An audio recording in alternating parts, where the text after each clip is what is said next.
Et là, aujourd'hui, qu'est-ce qui s'est passé de ces derniers temps, les intimidations?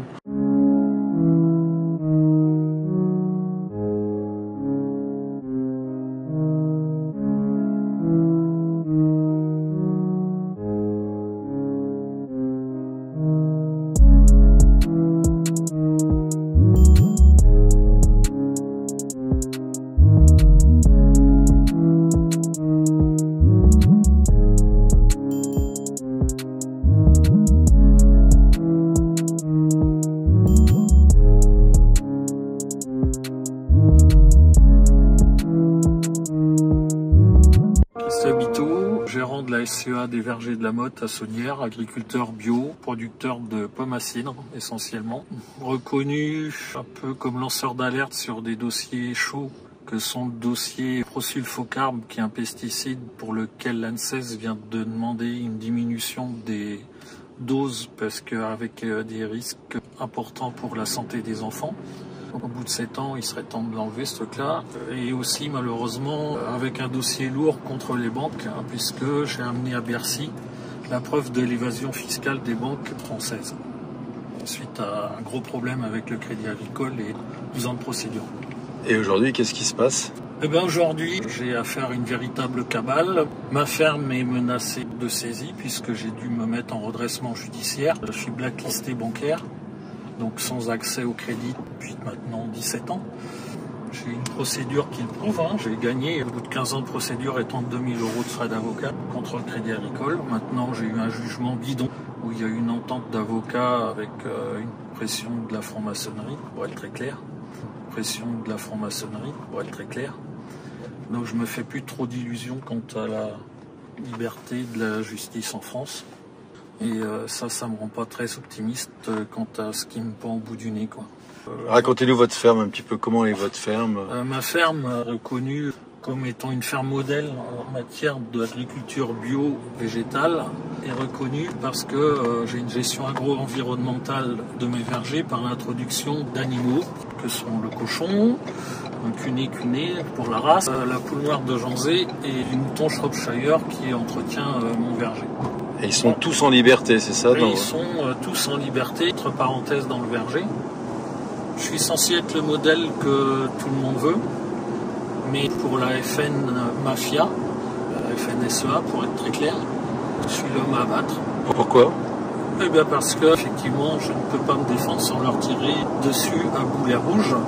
Et aujourd'hui, ça ne vaut pas que des amis, quoi, puisqu'on en est à de l'intimidation pure. Que vous reproche la FNSEA? La FNSEA me reproche de dénoncer que ce n'est plus qu'une mafia, qu'aujourd'hui, clairement, ils travaillent que pour les lobbyistes de l'UIPP et les marchands de mort que sont les marchands de pesticides. Mon modèle à moi montre qu'on peut très bien s'en passer. Mon modèle, c'est se passer de l'agro-industrie, très clairement, de l'agrochimie plus particulièrement, et de nourrir la population, puisque le rôle de l'agriculture et de la paysannerie est de nourrir sa population. Quand on veut tuer son chien, on dit qu'il a la rage. Je crois que je l'ai, quoi. Et là, aujourd'hui, je suis clairement l'homme à abattre. Donc, tous les moyens sont bons. En clair, aujourd'hui, à Saunières, il y a deux modèles d'agriculture qui s'opposent. Le mien est celui défendu par le ministère de l'Agriculture et de la FNS Mafia. La DSV vient de me notifier, moi. Il me reproche de laisser les gens venir chez moi. Ce qui est contraire aux mesures sanitaires prescrites en élevage aujourd'hui. C'est juste hallucinant, mais par mesure sanitaire, on fait passer beaucoup de choses. On enferme les porcs pour cause de peste porcine, les volailles pour cause de grippe aviaire et Christophe Bito pour cause Covid. Le résultat est toujours le même, c'est de cadenasser la population et de mettre fin à nos libertés. C'est pas quelque chose que je suis prêt à sacrifier. Donc là, tous les animaux sont en liberté, quoi. Ils sont outrageusement en liberté, puisque cette semaine on m'a tiré mes clôtures pour couronner le tout. Donc effectivement là ils sont plus qu'en liberté. Mais théoriquement, moi mes animaux sont censés entretenir mon verger. Et c'est le but de mon exploitation, c'est ce que je démontre avec quelques résultats pesés. C'est pas de la rigolade, hein, c'est 30 hectares de verger, des salaires à payer. On a normalement un mode de fonctionnement rentable, mais effectivement qui rapporte peu à l'agrochimie et au système pourri dans lequel on est censé maintenir. Voilà mon verger et mes brebis Shropshire qui sont là pour entretenir le gazon. Vous voyez, ça, c'est une tondeuse qui fonctionne assez bien. Ça permet à nourrir le verger parce que la fiente de mouton et de volaille, ça sert aussi à ça. C'est mes principaux collaborateurs, on va dire.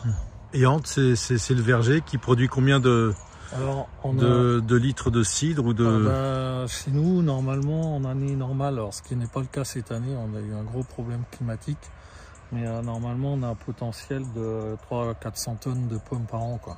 C'est à peu près nos... Et qui vont où? C'est pour... Qui vont sur des cidreries artisanales. Nous, on transforme très peu, en fait. On aurait aimé le faire plus, mais bon, faute de moyens et de financement, on a fait un autre choix. Qui n'est pas forcément le bon, mais enfin, voilà, là, les choix sont parfois restreints dans nos capacités d'investissement, et c'est bien dommage. Et là, vous sentez qu'on veut vous exproprier, en fait? Ah ben non seulement on veut m'exproprier, mais on est en train d'essayer de me pousser clairement dehors. Il faut savoir qu'ici, avant moi, il n'y avait rien. C'est moi qui ai fait les vergers, les étangs, les plantations, les bâtiments. C'est 40 ans de ma vie, quoi. C'est 40 ans de combat, ça fait mal au ventre. Je pense que voilà, j'ai des combats qui ont certainement usé mon ex et mes enfants. Je paye le prix fort aujourd'hui. Reconnaissance de la population proche, zéro. Soutien de ma commune, zéro. Tellement peu de soutien que au niveau conneries, le mec qui me fait perdre mon certificat bio par des épandages de pesticides sur des terres qu'il n'a pas le droit d'exploiter, on lui confie 5000 m² qui appartiennent à la commune gratuitement, qui sont proches de mes vergers, quoi, dans lequel j'ai planté des haies et qui se dépêchent d'arracher. Bon, enfin voilà, il y a des choix pas très sensés. Quand j'étais petit, j'avais Snoopy au-dessus de mon lit qui disait que la reconnaissance n'a jamais fait de mal à personne. Je la revendique. Je pense que j'y ai droit. Donc tout ça, il n'y avait rien avant. Et ils veulent, qu'est-ce qu'il y a à votre avis? Si jamais ils vous exproprient, c'est pour installer quoi ici? Oh ben, le principal emmerdeur qui me fait suer depuis des années ne rêve que d'une chose, hein, c'est de tout raser et de faire des céréales et du maïs. Via la population de saunière, ils n'ont pas fini de bouffer des pesticides. Mais à la limite, je leur souhaite pas que du bien, mais je dirais qu'ils méritent ce qui va leur arriver. Hein. On en est là. Enfin, moi, je suis pas quelqu'un de rancunier, mais effectivement, aujourd'hui, j'en ai un peu parce que là, au niveau vacherie, on va quand même loin. On s'en prend à mes animaux. Que le système conventionnel s'en prenne à la bio partout et par tous les moyens, c'est une chose. Mais que la population soutienne les pollueurs, c'est juste déplorable, quoi. À qui en voulez-vous le plus, Christophe? À moi-même, je crois. Enfin voilà, à moi-même et à un système dans lequel que j'ai combattu, parce que je crois que j'ai été plein d'illusions et de croyances en la justice. Hein. Certains vont me décrire comme quelqu'un de procédurier. Maintenant, voilà, quand on a une utilisation frauduleuse de vos comptes par une grande banque, quel Crédit Agricole, on est obligé de se battre. J'ai démontré que ces gens-là ont été condamnés. Hein. J'avais une utilisation de mes comptes pour faire des transactions au moment des subprimes de 2008. J'ai eu des prêts bancaires de plus de 3 millions d'euros à certains moments de fait sur un compte qui avait mon nom, mais qui ne m'appartenait pas. Ce qui m'a valu effectivement un lourd combat, quoi. J'en veux au système actuel financier, bancarisé. C'est des banksters, hein, c'est clair. J'en veux aux gens d'avoir laissé tuer le système mutualisme que mes parents ont créé. Et ça dans les coopératives agricoles, dans le système bancaire, dans le système de l'assurance, dans le système de la mutualité sociale agricole, où aujourd'hui, voilà, tout est aux mains des mêmes. Et encore une fois, de la FNSEA. Donc moi j'accuse aujourd'hui la FNSEA et son système de merde de tuer 2 agriculteurs par jour. C'est pas du suicide. c'est des meurtres. C'est de cadenasser la population et de mettre fin à nos libertés.